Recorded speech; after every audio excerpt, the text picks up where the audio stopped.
আসসালামু আলাইকুম আপুরা। তোমরা অনেকেই আমার কাছে জানতে চাও এই সুন্দর জায়গাটা আমি কিভাবে ডেকোরেট করছি। সো প্রথমে আসি এই সুন্দর উডেন র্যাকটাতে। এই র্যাকটা আমি ক্রাফট পান্ডা পেজ থেকে নিয়েছিলাম। তারপর যে কফিগুলো দেখতে পাচ্ছ এগুলো আমি বিভিন্ন সময়ে বিভিন্ন জায়গা থেকে কালেক্ট করে রাখছি। এটা আমার এক ধরনের হবি বলতে পারো। তারপরে ৩টা সেট জার তো তোমাদেরকে আমি আগে একবার দেখাইছিলাম। এই ৩টা সেট জার অনেক সুন্দর। পানি দিয়ে ওয়াশ করা যায়, একদমই জং ধরে না, মরিচা পড়ে না।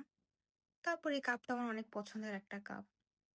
এখন তোমরা দেখতে পারবা যে আমার বেশিরভাগ কফি বং বিনের। এমন না যে আমি বং বিনের প্রমোশনাল কোনো ভিডিও করতেছি। আমার ওনাদের কফি খুব ভালো লাগে। অ্যাফোর্ডেবল প্রাইসে অনেকগুলো কফি আমি কিনতে পারি। ওদের ব্র্যান্ডের ভ্যানিলা ভাইবস অ্যান্ড মকা একটা কফি আছে, অনেক ভালো। আমি তোমাদেরকে সাজেস্ট করবো, তোমরা নিতে পারো। তো এই আর কি, জায়গাটা সুন্দর করে সাজায় নিলাম। কেমন লাগতেছে তোমরাই বলো। তারপর আর সেই সুন্দর কাপ হোল্ডারটাতে, এই কাপ হোল্ডারটা কাঠের।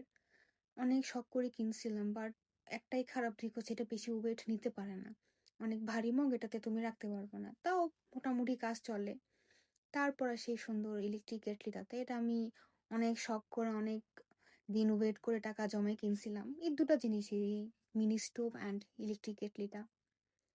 এই তো মোটামুটি সাজাই ফেললাম। কেমন লাগতেছে আপুরাও তোমরাই বলো। এখানে আমার অনেক শখের জিনিসগুলো আছে, আমি আস্তে আস্তে টাকা জমাই আস্তে ধীরে কিনে তারপর সাজালাম। অনেক দিনের ইচ্ছা ছিল তোমাদের সাথে এই জিনিসটা আমি শেয়ার করব। তো করব করব করে করা হচ্ছিল না, তো ফাইনালি আমি সুন্দর করে ভিডিও করে তোমাদের সাথে শেয়ার করলাম আপুরা। তোমরা অবশ্যই কমেন্ট বক্সে জানাবা কেমন লাগলো।